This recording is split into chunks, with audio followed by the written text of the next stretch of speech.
মেথি শাকের বড়া করেছিলাম, আজকে আমি পালং শাক ধনেপাতার বড়া করব।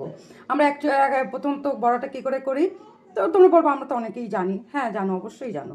আমরা কি করে করি, এই যে এর মধ্যে আমরা বেসন আর চালের গুঁড়ো এইভাবে দিয়ে আমরা মেখে যা যা দিই, নুন হলুদ লঙ্কা কুচু যা যা দিয়ে আমরা মেখে করি, কিন্তু আজকে আমি একটু অন্যরকম করবো। এই দেখো, এর মধ্যে আমি চালের গুঁড়ো, বেসন, নুন, হলুদ, একটু ধনের গুঁড়ো নিয়ে এটাকে এবার আমি ভালো করে ফেটাবো।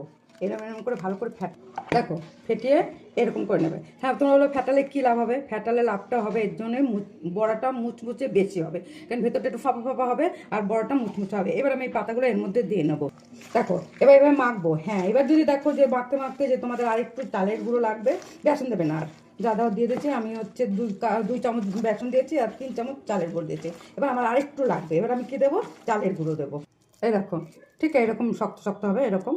এবার এভাবে দিয়ে দিবা, দিয়ে একটু ছাকা তেলে ভাজবে, তাহলে ভালো হবে। দেখো এরকম ছাকা তেলে ভাজবে, এরকম ছোটো ছোটো করে, বেশি বড় করবে না।